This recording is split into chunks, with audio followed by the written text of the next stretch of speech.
ఈరోజు మనం పన్నీర్ కర్రీని ప్రిపేర్ చేసుకుందామండి. ఇక్కడ పన్నీర్ కర్రీకి ఈ పదం ఎలా వచ్చింది, పన్నీర్ కర్రీ మన దేశందేనా, ఈ పదం అనేది ఎలా వచ్చింది, ఈ పన్నీర్ కర్రీ మన దేశానికి ఎలా వచ్చింది, ఇది చూస్తూనే ఈ విషయాన్ని తెలుసుకుంటూనే ఈ హోటల్ స్టైల్ పన్నీర్ కర్రీని ప్రిపేర్ చేసుకుందాం. ఇంకెందుకు, లెట్స్ స్టార్ట్ ఏ కర్రీ. ఇవన్నీ ఇలా వేపుకోవాలండి మాడకుండా. ఇప్పుడు దీన్ని మనం నీళ్ళలో నానబెట్టుకోవాలండి.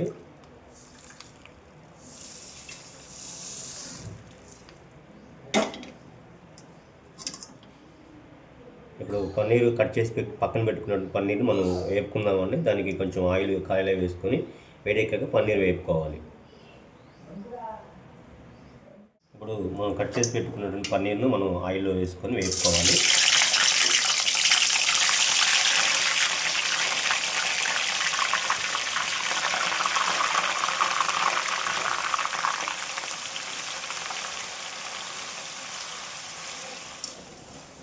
ఫ్రెండ్స్, మనం కట్ చేసి పెట్టుకున్న పన్నీర్ని ఇలా గోల్డ్ కలర్ వచ్చేంత వరకు వేపుకోవాలి. ఇలా వేపుకున్న పన్నీర్ని ఇది సాఫ్ట్ కావాలి అని అంటే మనం కొంచెం వాటర్లో సాల్ట్ వేసుకోవాలండి.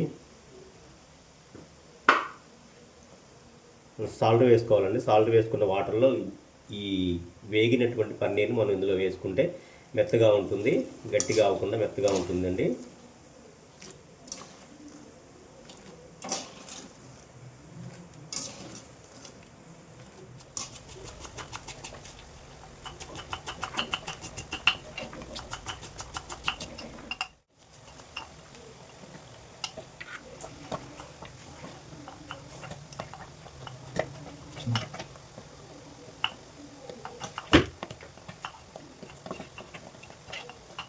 ఫ్రెండ్స్, ఇప్పుడు మనం కర్రీ ప్రిపేర్ చేసుకోవడానికి ఒక గిన్నె అయితే పెట్టుకున్నాం. అందులో వేసుకున్న ఆయిల్ అయితే వేడెక్కింది. మొదటగా ఉల్లిపాయలు వేసుకోవాలి.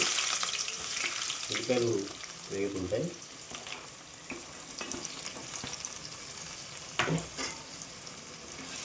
ఇలా వేగుతున్నటువంటి ఉల్లిపాయలు వేగేటప్పుడు మనం చిన్న పన్నీర్ గురించి మనం మాట్లాడుకుందాం. ఈ పన్నీర్ అనేది ఎలా వచ్చింది, పన్నీర్ అనే పదం ఎక్కడి నుంచి వచ్చింది అనే దాని గురించి మనం తెలుసుకుందామండి. సరే, ఉల్లిపాయలు వేగుతుండగా మనం పన్నీర్ అనే పదం ఎక్కడి నుంచి వచ్చింది అనే దాని గురించి మనం అసలు ఈ పదం ఎలా వచ్చింది అనే దాని గురించి మనం మాట్లాడుకుందాం. పన్నీర్ అనే పదం పర్షియన్ భాష నుంచి వచ్చిందండి. దీని అర్థం పాల నుంచి తీసినటువంటి గట్టి పదార్థం అనేటువంటి అర్థం వచ్చేటువంటి పదం అనేది. ఈ పదం అనేది మన భారతదేశానికి సంబంధించింది కాదు, మొఘలుల కాలంలోది, మొఘలుల రాజుల పరిపాలనలో నుంచి వచ్చినటువంటి ఈ పదం అండి. దీనికి పదం పన్నీర్ అనే పదం అక్కడి నుంచి వచ్చింది. అది ఎలా వచ్చింది అనేది మనం తెలుసుకుందాం. ఆ కాలంలో పశువులు మేపేవాళ్ళు కానీ లేదా యుద్ధానికి వెళ్ళేవాళ్ళు పాలని వాళ్ళు ఆహారంగా తీసుకెళ్ళడం అనేది వాళ్ళకి అలవాటండి. అలా తీసుకెళ్తున్నటువంటి మరి ఎలా తీసుకెళ్లేవాళ్ళు, వాళ్ళు ఆ పన్నీర్ని ఆ పాలను ఎలా తీసుకెళ్లేవాళ్ళు, ఆ పాలను వాళ్ళు నిల్వ చేయడానికి, వాళ్ళు ఆహారంగా వాళ్ళు సేవించడానికి తీసుకెళ్లేటువంటి విధానం వాళ్ళు అప్పట్లో ఇప్పుడున్నటువంటి క్యారీ చేయడానికి లేదా మనం తీసుకెళ్ళడానికి కొన్ని కూలింగ్ సంబంధించినటువంటి ఎక్విప్మెంట్ వాడతాం. కానీ ఆ రోజుల్లో మరి ఏం లేవు కదా, ఎలా చేసేవాళ్ళు, ఎలా తీసుకెళ్ళారు, ఎలా క్యారీ చేసేవాళ్ళు అంటే పశువులకు సంబంధించినటువంటి ఆ చర్మపు వాటినే ఒక సంచుల్లాగా, ఒక బ్యాగుల్లాగా తయారు చేసుకొని అందులో పాలను పోసుకొని వెళ్ళిపోయేవాళ్ళు. అలా పాలను పోసుకొని తీసుకువెళ్తున్నట్టు చాలా దూరం ప్రయాణం చేయాలి కాబట్టి వెళ్తున్నటువంటి ఆ ప్రయాణంలో ఆ పాలు అనేది, ఆ సంచిలో ఉన్న పాలు వేడెక్కడం అనేది, అలా వేడెక్కిన పాలు ఇరిగిపోయినాయి అనేది వాళ్ళు చూడడం జరిగిందండి. అలా విరిగిపోయిన దాన్ని పాలు పాడైపోయి అనుకొని ఒకసారి దాన్ని టేస్ట్ చేద్దాం అని వాళ్ళకి అనిపించి దాన్ని టేస్ట్ చేశారు. అలా టేస్ట్ చేసినటువంటి దాన్ని అదే పాడైపోలేదు, ఇది బాగానే ఉంది, తినడానికి మంచిగా ఉంది అని తినడం అక్కడి నుంచి స్టార్ట్ చేశారు. అలా పాలలోంచి విరిగిన దానికే వాళ్ళ పర్షియన్ భాషలో నుంచి పన్నీర్ అనే పదాన్ని వాళ్ళు పెట్టారు. అదే పదం మనం భారతదేశంలో వాడుతున్నాం. అదే మన భారతదేశానికి వచ్చినటువంటి ఆ పదం అప్పటి నుంచి ఇప్పటి వరకు పన్నీర్ అనేటువంటి పదంగా మనం తీసుకుంటున్నాం తప్ప దాన్ని మనం మార్చుకోలేదు. వాళ్ళు పన్నీర్ని తినడం స్టార్ట్ చేశారు. అలా ఇరిగినటువంటి ఆ పాల నుంచి తీసినటువంటి గట్టి ముద్దను వాళ్ళు తినడం స్టార్ట్ చేశారు. వాళ్ళకి ఎలా తినాలో తెలియదు కాబట్టి దాన్ని సపరేట్గా తినడం మొదలుపెట్టారు. అది కొంతకాలానికి ఎండలో పెట్టి ఎండలో ఆరబెట్టి అలా ఆరిన దాన్ని గడ్డగట్టిన దాన్ని ఉప్పు కలిపి తినేటటువంటి సాంప్రదాయం కూడా ఆ రోజుల్లో ఒక 400-500 సంవత్సరాల క్రితం జరిగినటువంటి ఈ చరిత్ర అండి. అలా తినేవాళ్ళు. అలా కొంతకాలానికి ఇది కూరగా ఎలా కన్వర్ట్ అయింది, కూరగా ఎలా చలామణిలోకి వచ్చిందంటే నూర్జహాను కాలంలో నూర్జహాన్ రాణి అండి, యువరాణి, ఆమె కాలంలోని ఇది చాలామంది శాకాహారులు ఉండేవాళ్ళు కదండి, మాంసం తినేవాళ్ళు, చికెన్ తినేవాళ్ళు ఉండేవాళ్ళు. అలా చాలామంది శాకాహారులు కూడా ఉపవాసాలు చేసేటువంటి ఆ టైంలో మరి వీళ్ళకి బలం కావాలి అనేటువంటి ఆ టైంలో ఒక రాణి, నూర్జహాన్ రాణి, తను ఈ పన్నీర్ అనే ఆ కర్రీని ఎలా తయారు చేయాలి అనేది వాళ్ళు ఆ విరగగొట్టే విధానాన్ని కనిపెట్టి అప్పట్లో చాలా అన్వేషించేవాళ్ళు. నూర్జహాన్ అనే రాణి వంటలు కొత్తగా తయారు చేయడానికి తను చాలా ఆసక్తి చూపించేది. వంట వాళ్ళతో ఆనాడు ఉన్న అటువంటి ఆ వంట వాళ్ళతో నూర్జహాన్ రాణి కూడా కలిసి ఈ వంటను ఎలా కొత్తగా తయారు చేయాలి అనేటువంటిది శాకాహారులకు లేదా ఉపవాసం చేసే వాళ్ళకు బలమైన ఆహారం ఎలా పెట్టాలి అనేటువంటి ఆలోచన నుంచి పుట్టిందే ఈ పన్నీర్ కర్రీ అండి. ఈరోజు మనం విరివిగా వాడుతున్నాం, విరివిగా తింటున్నాం. ఎలా వచ్చింది ఈ పన్నీర్ అంటే పలానా 500 సంవత్సరాల క్రితం నాటి పన్నీర్ అండి ఇది.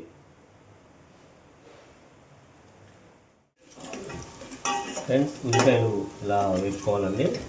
గోల్డెన్ కలర్ వచ్చేంత వరకు ఉల్లిపాయలు వేపుకోవాలి. లేదంటే ఉల్లిపాయ వేగకపోతే కర్రీకి టేస్ట్ అనేది రాదండి. ఏ కర్రీ చేసిన కర్రీకి ఉల్లిపాయ వాడుతున్నప్పుడు ఆ ఉల్లిపాయ అనేది ఖచ్చితంగా గోల్డెన్ బ్రౌన్ కలర్లోకి వేపుకోవాలి. ఫ్రెండ్స్, ఇలా గోల్డెన్ కలర్ వచ్చేంత వరకు ఇలా ఉల్లిపాయలు వేసుకోవాలి. ఇలా వేపుకున్నటువంటి ఉల్లిపాయల్లో అల్లం పేస్ట్ వేసుకోవాలి.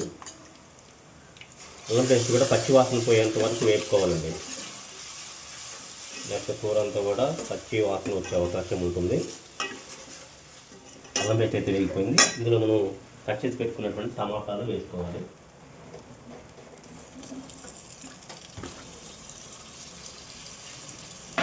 టమాటాలు కూడా మెత్తపడిగేంత వరకు, టమాటాలు కూరలో మెత్తపడేంత వరకు దీన్ని నీట్గా వేపుకోవాలి.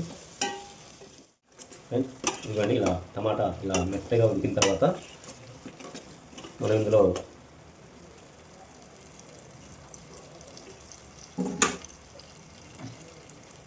పసుపు యాడ్ చేసుకోవాలండి. పసుపు తర్వాత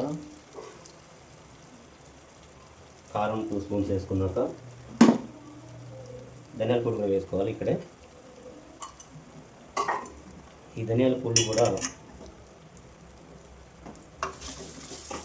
మంచిగా ఫ్రై అవ్వాలండి.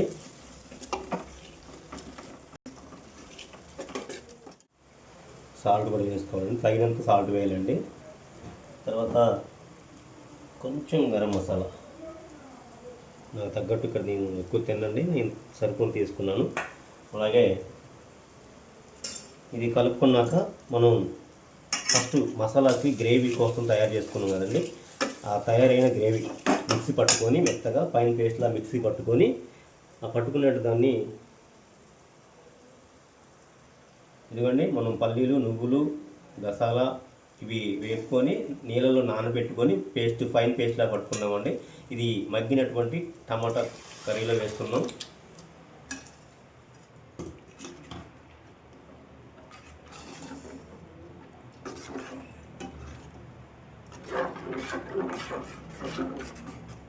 ఫ్రెండ్స్, మనం ఇప్పుడు తింటున్న ఈ పన్నీర్ కర్రీ వెనక 500 సంవత్సరాల మొఘలుల హస్తం ఉంది. అలాగే 2000 సంవత్సరాల చరిత్ర, భారత మూలాలు ఈ కర్రీ వెనకాల ఉన్నాయి. కాబట్టి ఈరోజు మనం ఈ పన్నీర్ అనేది మనంతరంగా మనం తయారు చేసుకుంది కాదు. ఒకనాడి మనం మూలాలు మన ఎప్పటి ప్రజలు, ఆనాటి ప్రజలు ఈ పన్నీర్ని తయారు చేసి ఇవ్వటం వలన ఈరోజు మనం పన్నీర్గా, ఒక గ్రేవీగా, ఒక టమాటాగా, లేదా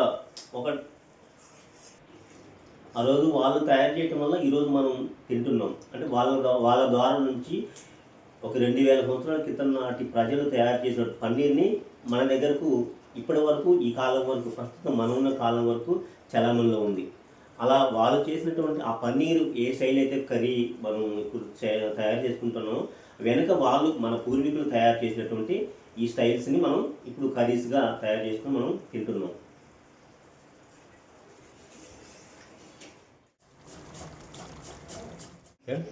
దీని కూర గ్రేవీ రెడీ అయిపోయిందండి. ఇప్పుడు మీరు వేసిన కారం కానీ సాల్ట్ కానీ మసాలా కానీ సరిపోయినవి లేదో చూసుకొని అడ్జస్ట్ చేసుకొని ఇది కొంచెం చిటికెడ పందార వేసుకోవాలండి. ఈ టైంలో కొంచెం చిటికెడ పందార వేయటం వల్ల ఆ కర్రీకి ఈ టేస్ట్ అనేది ఈక్వల్ చేస్తుంది, అన్ని సమానం చేస్తుంది. ఇప్పుడు మనం ఇలా వేసుకున్న చికెన్ పందార వేసుకోవడం వల్ల మంచి కర్రీ అనేది టేస్ట్గా మారుతుంది, అన్ని ఈక్వల్ చేస్తుందండి. ఈక్వల్ అయినటువంటి దీంట్లో మనం వేపి పెట్టుకొని నీళ్ళలో వేసుకున్నటువంటి పన్నీర్ను మనం పూర్తిగా దీంట్లో వేసేసుకోవాలి.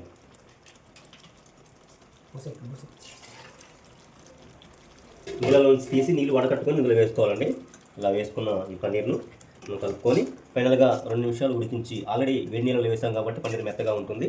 ఇది ఇంకా ఎక్కువసేపు ఉడకనవసరం లేదు. ఫైనల్గా మనం కోసి పెట్టుకున్న కొత్తిమీరను చల్లుకొని మనం ఇది బిర్యానీలోకి కావచ్చు, లేదా చపాతీలకు కావచ్చు, పుల్కాల్లో కావచ్చు, అలాగే వైట్ రైస్లో కూడా ఇది మనకి టేస్ట్ ఉంటుంది. ఏ రైస్లోకైనా, పుల్కాల్లోకైనా, చపాతీలోకైనా మనం దీన్ని తినొచ్చు. ఈ వీడియో మీకు నచ్చితే లైక్ చేయండి, షేర్ చేయండి, సబ్స్క్రైబ్ చేయండి.